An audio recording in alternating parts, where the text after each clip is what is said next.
Welcome into the Commander's Report. I'm your host, Jack Sperry. On today's show, I break down Kendrick Bourne choosing the San Francisco 49ers over the Washington Commanders here for the 2025 season in his free agency. Then we'll get into some more Week 1 film takeaways that I had today after I had a chance to watch the All-22 film for Commanders versus Giants. So make sure you guys stick around to see some more takeaways, specifically along the trenches that you guys are going to want to see. But before we get into today's content, we did put out an Overreaction Monday video on our channel here earlier today. So I'll put the link to that one in the comments and description and put the chip in the top right so you can check out that video after you're done watching today's show. And make sure you guys click that subscribe button if you haven't already to never miss any of our videos here on the Commander's Report, where we provide you guys free, informative, and in-depth Commanders coverage on this channel every single day. So make sure you click that subscribe button. Help us get to 50,000 subscribers. We are so close to that number. And now let's get into the top story here today, which is that Kendrick Bourne has decided to sign with the San Francisco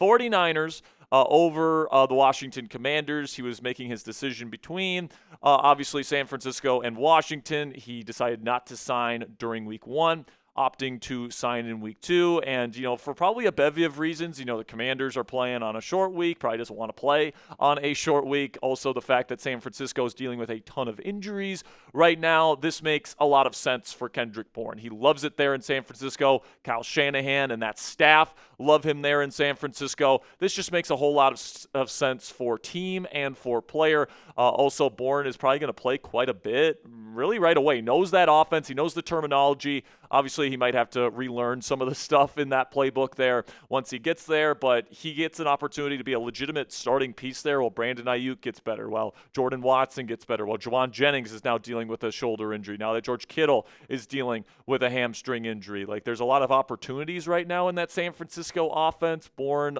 is very familiar with that offense.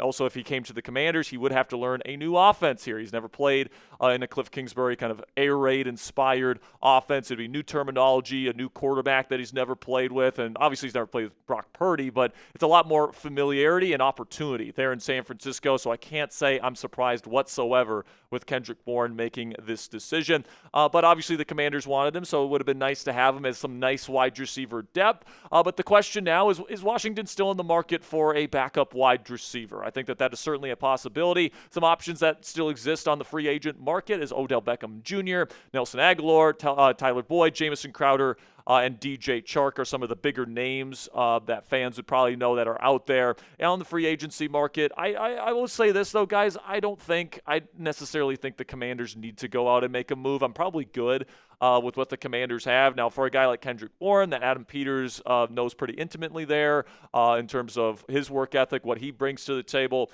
fine. If you want to bring him in, great. But then, if you take a look at the depth chart here for the Washington Commanders, you got Terry McLaurin, Deebo Samuel, Noah Brown are your starters. That's locked in. If Kendrick Bourne would have came here, he would have been wide receiver 4. He's probably going to get a chance to legitimately get some starting opportunities there in San Francisco. So it just makes a ton of sense. But in terms of adding somebody else to this wide receiver group, if they want to add Odell Beckham Jr., if they want to add Nelson Agholor, somebody that they maybe trust a little bit more as a bona fide veteran as opposed to some young guys in Luke McCaffrey and Jalen Lane as their backup options right now, I wouldn't necessarily say no to that, but I can really take or leave getting another receiver. And frankly, missing out on Kendrick Bourne isn't going to ruin my day. So what say you guys? Let me know down there in the comments section. Should the Washington Commanders sign another wide receiver? And if yes, who do you think that they should sign? Do you think they should sign OBJ? Do you think they should bring in Nelson Agholor, somebody else? Let me know what you guys think down there in the comments for today's pinned question. In just a second here, I'm going to tell you about our sponsor today at PrizePicks. And while I'm talking about PrizePicks,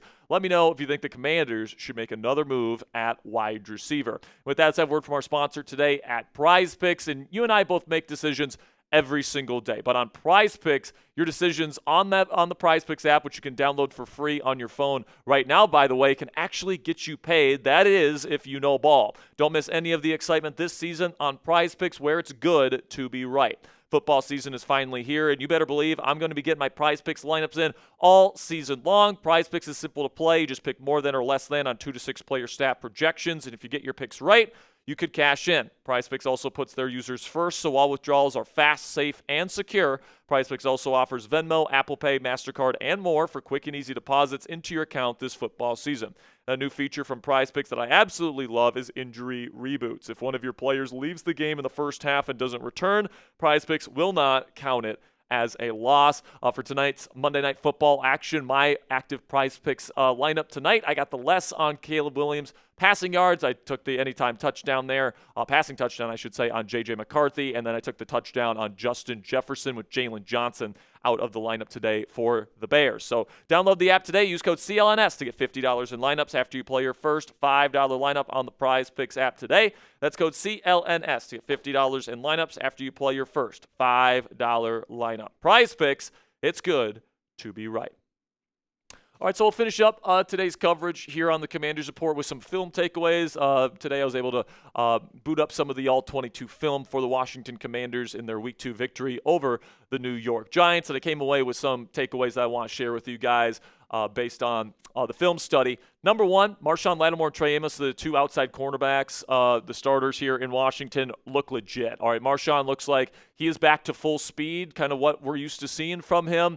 And then Trey Amos as well. I thought really did a good job on Malik Neighbors. And this is supposed to be one of the biggest producers in the National Football League this year at the wide receiver position. Russell Wilson is very much a first read-centric quarterback. Malik Neighbors is going to be his first read on most concepts. So Neighbors has a big potential to put up huge numbers this year. He had 5 catches for 71 yards, made some tough catches with good coverage. Especially down the field. So he's just a really good receiver, man. He's going to get his wins. You just got to make the day hard on him, and that's exactly what Lattimore and Amos did. Now, there was a few penalties from these two guys that they need to clean up, and the secondary needs to clean up a little bit here heading into future weeks. But I like the physicality. I like the fact that they're playing very tight in coverage, and the reports that I have been hearing about Lattimore, about Amos, about Samerstill in this secondary throughout training camp seem to have translated into the regular season, which is abundantly good news. Then you get to the defensive trenches here. Javon Kinlaw looks freaky, man. Like, he's getting into the backfield. His first step explosiveness looks like it's back to where it was when he was in South Carolina. In this scheme, they're asking him to be a gap penetrator and be that disruptive player that gets past offensive linemen very, very quickly. He's not being asked to take on double teams or anything like that. Some of his previous teams have asked him to do that, and that's just not what he is, man. He's a disruptive athlete out there at 320 pounds with really heavy hands. He's got phenomenal first step quickness for someone of that size. And I can see the vision here, okay? There's a lot of people that based on his past production kind of criticized Adam Peters and Dan Quinn for paying Javon as much money as they gave him to come play for the Washington Commanders this year, $15 million per season. But I can see the vision, man. Like, this guy is very disruptive, and you need a player like this on your defensive line if you're going to have a really good run defense. So I'm glad that he is going to be adding to this group. Then you get to Dorance Armstrong and Deatrich Wise, two players that have been brought in by this regime in free agency. Wise this year, Armstrong last year, and I thought they looked awesome. Dorance Armstrong really fits the role of the Leo defensive end in this 4-3 under scheme that they run here under Dan Quinn and Joe Witt Jr. And then Deatrich Wise playing kind of that 3-4 defensive end spot is doing a really good job as well. Like, they're setting the edge beautifully. They had a lot of pressures. I think Armstrong himself had 8 pressures on Russell Wilson in this one game alone. So they're doing a hell of a job, man. I'm hoping that we see, these 3 players, Javon, Kinlaw, Armstrong, and Wise, guys that are playing really big roles in this Commanders defense, step up once again when we play a tougher opponent against Green Bay on Thursday night. Then you get to Brandon Coleman, and we get to the offensive side of the ball in general. I thought Coleman looked phenomenal as this team's left guard. Some really great blocks, especially in the run game, in my opinion. He held up really well in pass protection. There was a couple times where he stonewalled Dexter Lawrence one-on-one. You don't see that, all right? Dexter Lawrence is one of the most dominant, especially bull rushers at the nose tackle position. Like, usually if you put a guard on him one-on-one, it's a death sentence for that guard. Not Brandon Coleman, man. Like, I've been saying ever since this team drafted him, you should play him at guard. He's more of a guard skill set, in my opinion. They tried him at tackle last year, showed some good things, but definitely, the hand placement and, footwork and marrying his feet with his hands. He's just not a tackle, man. He's a guard, and I'm loving that transition and the fact that he was able to take on Dexter Lawrence, maybe the best interior pass rusher at the nose tackle position in football today. One-on-one, I mean, that is just an incredible feat there. Big shout-out to Brandon Coleman. I think he's our franchise left guard. Then we get to Josh Conerly Jr., and I gave him one of my game balls because he didn't give up that many pressures in the game, but he did allow one sack on Brian Burns. And then when I went through the film again, the technique was just not as good as I probably thought based on the results of the game.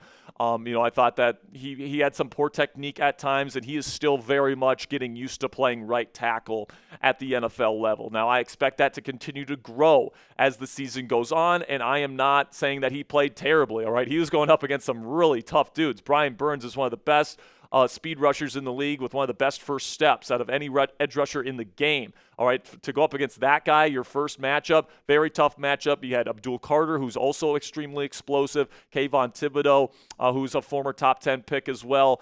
So, very tough for your first NFL matchup there if you're a rookie in Josh Conerly Jr., but I think there's a lot of room for improvement here still heading into the rest of his rookie season. All right, I'm encouraged by a lot of the things that I'm seeing, but just wasn't quite as clean of a performance as I thought when I gave him that game ball in my post-game reaction show yesterday. So let me know what you guys think down there in the comment section. Which Commander impressed you the most in week 1? All right, who kind of raised their stock in your mind the most? Was it Deebo Samuel? Was it Bill Krosky Merritt? Was it Javon Kinlaw? Daron Payne? Who was it? Let me know down there in the comment section.